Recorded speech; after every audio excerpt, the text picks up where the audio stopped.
Jung escribe que en el verano de 1920, un colega cuya identidad protege llamándolo Dr. X, lo invitó a dar conferencias en Inglaterra.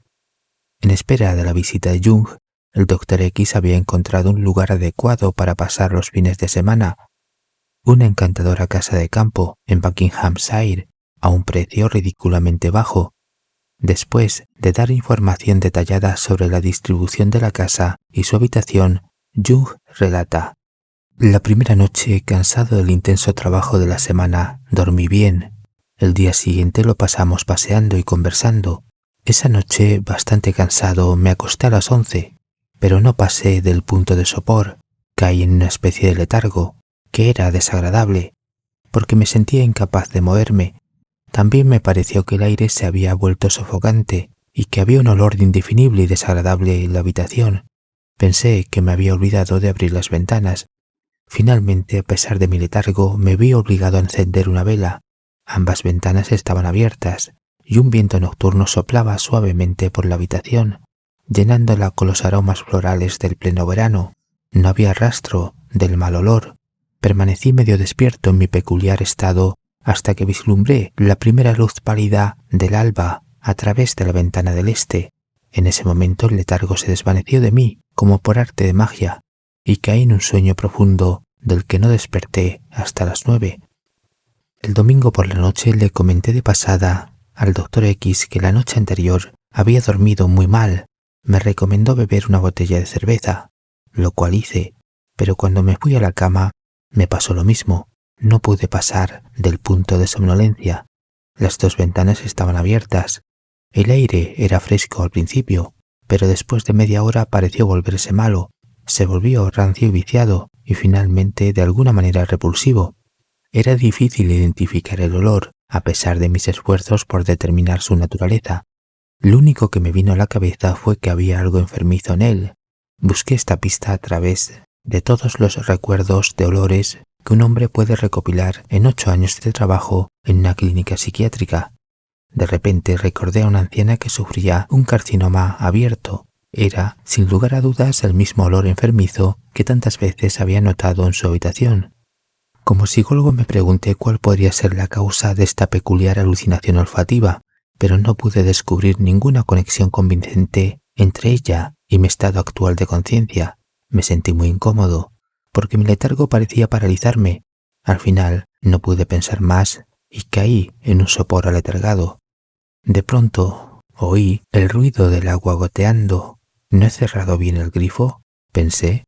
Pero claro, en la habitación no hay agua corriente, así que evidentemente está lloviendo, y sin embargo hoy ha hecho un día tan agradable.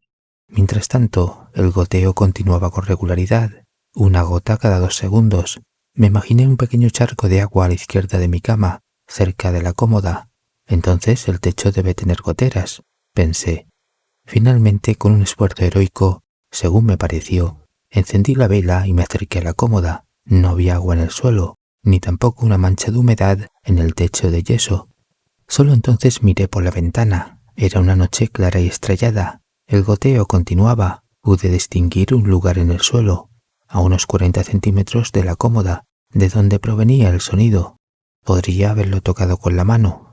De repente el goteo se detuvo y no volvió a aparecer. Hacia las 3, con las primeras luces del alba, caí en un sueño profundo, pero me desperté unos 20 minutos después por culpa de un extraño ruido. Parecían escarabajos, pero estos hacen un ruido más agudo, y en cambio este sonido era más apagado, exactamente el que harían las gotas de agua al caer del techo. Estaba enfadado conmigo mismo y no me sentía precisamente renovado por ese fin de semana, pero no le dije nada al Dr. X. El fin de semana siguiente, después de una semana ajetreada y llena de acontecimientos, no pensé en absoluto en mi experiencia anterior. Sin embargo, apenas había estado en la cama durante media hora, cuando todo volvió a ser como antes: el letargo, el olor repugnante, el goteo. Y esta vez había algo más. Algo rozaba las paredes, los muebles crujían aquí y allá, se oían crujidos en los rincones. Había una extraña inquietud en el aire. Pensé que era el viento. Encendí la vela y fui a cerrar las ventanas, pero la noche estaba tranquila, no había ni una brisa. Mientras la luz estaba encendida, El aire era fresco y no se oía ningún ruido, pero en el momento en que apagué la vela, el letargo regresó lentamente. El aire se volvió turbio y los crujidos comenzaron de nuevo. Pensé que debía tener ruidos en los oídos, pero a las 3 de la mañana cesaron tan rápidamente como antes. La noche siguiente volví a probar suerte con una botella de cerveza. Siempre había dormido bien en Londres y no podía imaginar qué podía provocarme insomnio en ese lugar tranquilo y apacible. Durante la noche se repitieron los mismos fenómenos, pero de forma intensificada. Entonces se me ocurrió que debían ser parapsicológicos. Sabía que los problemas de los que las personas son inconscientes pueden dar lugar a fenómenos de exteriorización, porque los contenidos inconscientes, constelados, suelen tener tendencia a manifestarse exteriormente de una forma u otra, pero conocía muy bien los problemas de los actuales ocupantes de la casa y no pude descubrir nada que explicara las exteriorizaciones. Al día siguiente pregunté a los demás cómo habían dormido. Todos dijeron que habían dormido maravillosamente. La tercera noche fue aún peor. Se oían fuertes golpes y tuve la impresión de que un animal del tamaño de un perro corría despavorido por la habitación. Como de costumbre, el bullicio cesó de repente con el primer rayo de luz en el este. Durante el fin de semana siguiente los fenómenos se intensificaron aún más. El ruido se convirtió en un estruendo terrible, como el rugido de una tormenta. También se oían golpes desde el exterior, en forma de golpes sordos, como si alguien estuviera golpeando las paredes de ladrillo con un martillo amortiguado. Varias veces tuve que asegurarme de que no había tormenta y de que nadie golpeaba las paredes desde fuera. El siguiente fin de semana, el cuarto, le sugerí cautelosamente a mi anfitrión que la casa podía estar embrujada y que eso explicaría el alquiler sorprendentemente bajo. Naturalmente se rió de mí, aunque estaba tan desconcertado como yo por mi insomnio. También me había sorprendido la rapidez con la que las dos muchachas, a las que el Dr. X había contratado como amas de casa, recogían la casa después de la cena todas las noches y siempre se iban mucho antes de la puesta del sol. A las 8 ya no había ninguna chica a la vista. En broma, le comenté a la chica que cocinaba que debía tener miedo de nosotros, si todas las noches su amiga la iba a buscar y luego tenía tanta prisa por llegar a casa. Ella se rió y dijo que no tenía miedo de los señores, pero que nada la induciría a quedarse un momento sola en esa casa, y menos aún después de la puesta del sol. Le pregunté, ¿qué pasa? Ella respondió, porque está embrujada, ¿no lo sabías? Por eso se vendía tan barato. Y así había sido desde que ella tenía memoria, pero no pude sacarle nada sobre el origen del rumor. Su amiga confirmó enfáticamente todo lo que ella había dicho. Como yo era un huésped, no pude hacer más averiguaciones en el pueblo. Mi anfitrión se mostró escéptico, pero estuvo dispuesto a inspeccionar la casa a fondo. No encontramos nada destacable hasta que llegamos al ático. Allí, entre las dos alas de la casa, descubrimos una pared divisoria y en ella una puerta relativamente nueva, de aproximadamente media pulgada de espesor, con una cerradura pesada y dos enormes cerrojos, que separaban nuestra ala de la parte desocupada. Las chicas no sabían de la existencia de esta puerta. Presentaba un cierto enigma porque las dos alas se comunicaban entre sí, tanto en la planta baja como en el primer piso. No había habitaciones en el ático que se pudieran cerrar y no había señales de uso. El propósito de la puerta parecía inexplicable. El quinto fin de semana fue tan insoportable que le pedí a mi anfitrión que me diera otra habitación. Esto fue lo que sucedió. Era una hermosa noche de luna, sin viento. En la habitación se oían crujidos y cortinas. Desde fuera llovían golpes sobre las paredes. Tuve la sensación de que había algo cerca de mí y abrí los ojos. Allí, a mi lado, sobre la almohada, vi la cabeza de una anciana y su ojo derecho, muy abierto, me miraba fijamente. La mitad izquierda de la cara faltaba debajo del ojo. La visión fue tan repentina e inesperada que salté de la cama de un salto, encendí la vela y pasé el resto de la noche en un sillón. Al día siguiente me trasladé a la habitación contigua, donde dormí espléndidamente y ya no me molestaron durante este fin de semana ni el siguiente. Le dije a mi anfitrión que estaba convencido de que la casa estaba embrujada, pero él descartó esta explicación con un sonriente escepticismo. Su actitud, aunque comprensible, Me molestó un poco porque tuve que admitir que mi salud se había resentido por estas experiencias. Me sentí anormalmente fatigado, como nunca antes me había sentido. Por tanto, desafié al Dr. X a que intentara dormir en la habitación embrujada.